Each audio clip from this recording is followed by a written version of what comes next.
untuk zal yang bertemu dengan dha ni, tuan-tuan dan puan. Baik, untuk bacaan saya rasa tuan-puan tak ada masalah. Izzalamu. Huruf zal ni memang dah tak ada dah bunyi dia sebab dia dah dimasukkan, digabungkan bunyinya ke dalam huruf dha. Okey, digabungkan, dimasukkan ke dalam huruf dha. Jadi hukum kat sini saya yakin tuan-puan pun dah tahu, ada yang dah belajar, betul? Dan mungkin ada yang belum belajar ataupun ingat-ingat lupa dan sebagainya. Jadi insyaAllah saya kongsikan pada tuan-puan secara ringkas. Jadi jom kita tengok kalimah ini, izzalamu. Jom kita tulis dahulu. Baik. Jadi ini adalah kalimah asal dia tuan-puan. Okey, sekejap saya double check dulu takut ada silap. Baik. So ini adalah asalnya, iaitu huruf zal mati. Okey. Zal mati berjumpa dengan huruf dha. Huruf zal mati berjumpa dengan huruf dha. Ini asal dia. Ini asal dia. Huruf zal mati berjumpa dengan huruf dha. Jadi disebabkan kedua-dua huruf ini, huruf zal dengan dha ini adalah daripada makhraj yang sama. Okey, dengar baik-baik. Disebabkan huruf zal dengan dha ni adalah daripada makhraj yang sama, maka dari sudut bacaannya perlu diidghamkan. Saya ulang sekali lagi tuan-puan. Tuliskan di ruangan komen, boleh? Tuliskan di ruangan komen. Disebabkan, okey, huruf zal dengan dha ni, huruf zal dengan dha ni adalah makhraj yang sama, maka bacaan di sini perlu diidghamkan. Dan bagaimana boleh berlaku idgham? Okey. Kenapa idgham? Kenapa idgham? Mungkin ini persoalan yang selalu timbul lah. Kenapa idgham? Sebelum tu saya dedahkan dululah nama hukum di sini ialah nama hukum Nama hukum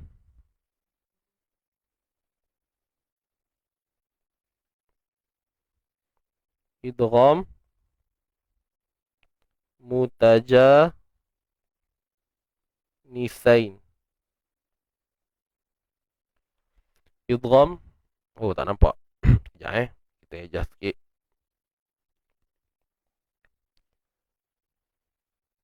Tuan-puan nampak tak?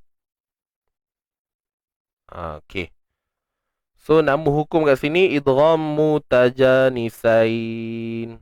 Idgham mutajanisain. So ni nama hukum Nama hukum idgham mutajanisain. Jadi kenapa idgham? Berlaku idgham ni disebabkan pertemuan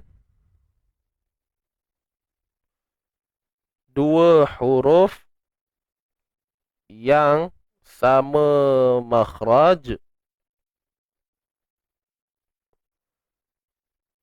tetapi berbeza sifat.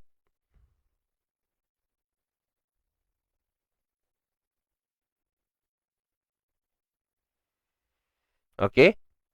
Tapi dia ada syarat dia untuk jadi hukum ni. Syarat dia apa?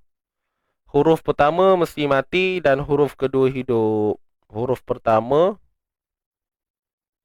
mati dan huruf kedua hidup.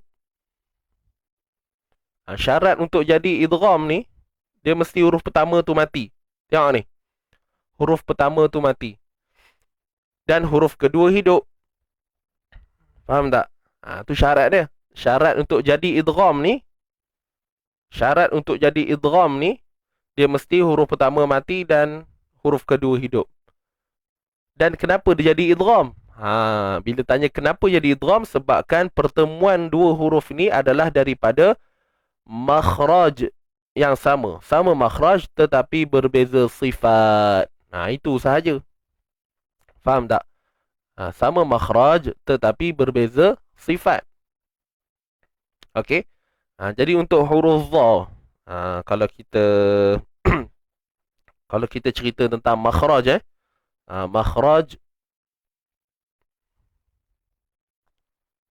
makhraj untuk huruf dha dengan zal ni kat mana tuan-puan? Ingat tak? Hujung lidah. Kat mana? Ingat tak? Hujung lidah dikeluarkan. Itu simple lah. Cara mudah nak ingat. Hujung lidah. Hujung lidah dikeluarkan sedikit di antara gigi. Saya letak simple je, ringkas je lah. Boleh. Makhraj ialah hujung lidah dikeluarkan. Boleh. Hujung lidah dikeluarkan. Tapi bila kita cerita bab sifat pula, sifat dia beza. Kan dia sama makhraj, tetapi berbeza sifat. Jadi untuk huruf dha, huruf zal, sifatnya berbeza. Kat mana beza dia? Okey, pertama kita tengok dari sudut bahagian suara dulu. Bahagian nafas dulu. Untuk dha ni, dia bersifat jahar. Okey, jahar. Huruf zal pun bersifat jahar. Jahar ni maksudnya nafas yang tertahan. Kemudian huruf dha ni, dia bersifat rakhawah. Okey, sama lagi kan? Zal pun rakhawah.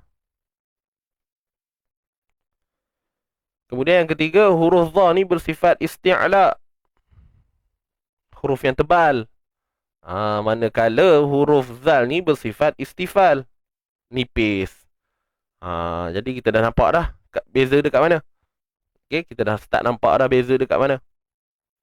Nombor 1, nombor 2 tu nampak macam sama lagi kan? Sama sifat dia, sifat jahar. Okay. Kemudian sifat yang ketiga tu dah nampak beza dah. Sifat keempat, untuk dha ni bersifat itbaq.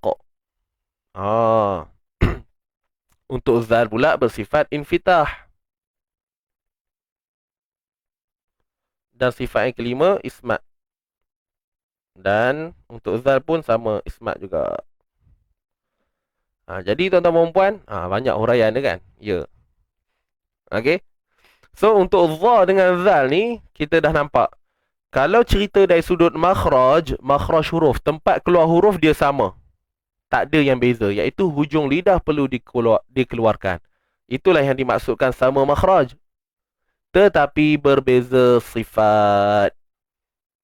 Berbeza sifat. Jadi kalau kita tengok tuan-puan, ini saya senaraikan sifat pada dha dan ini sifat pada zal.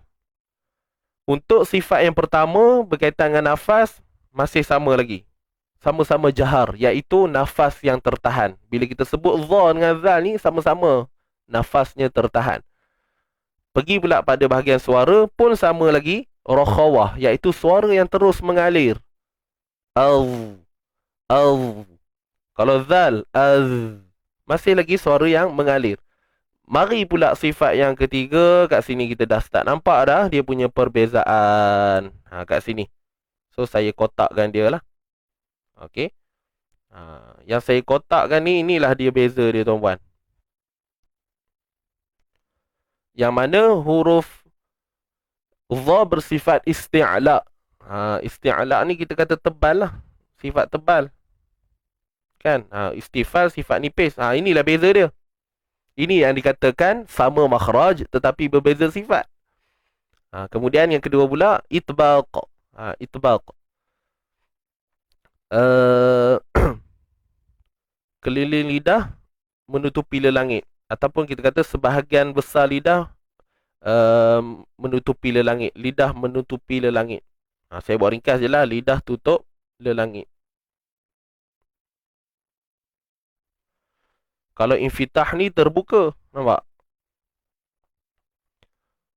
Jadi ada dua orang kata apa? Dua sifat lah yang berbeza pada huruf dha dengan zal ini. Yang paling ketara sekali ialah bab tebal dan nipis lah. Tuan-puan, inilah penerangan ringkas untuk idgham mutajanisain, yang mana pertemuan dua huruf yang sama makhraj tetapi berbeza pada sifat. Dan macam mana dia boleh jadi idgham ni? Sebabkan pertemuan ni tadi dalam keadaan satu huruf yang mati, satu huruf yang hidup. Kalau dua-dua huruf ni hidup, tak ada isu apa-apa. Tak ada cerita lah, tak jadilah idgham tu. Jadi kita kena faham kenapa idgham, kerana pertemuan yang sama makhraj dan berbeza pada sifat, dan macam mana nak jadi idgham tu mestilah huruf tu mati dahulu dan yang kedua hidup. Boleh tuan-puan ringkas ke tak? Ringkas kot. Saya rasa kalau tuan-puan tak faham pun mungkin tak faham untuk yang ni lah. Kalau tak faham pun saya rasa mungkin penerangan bagi setiap satu ni. Tapi kalau yang dah belajar, insya-Allah saya rasa tak ada apa masalah lah Kalau yang dah belajar. Yang dah belajar, insya-Allah saya rasa tak ada masalah.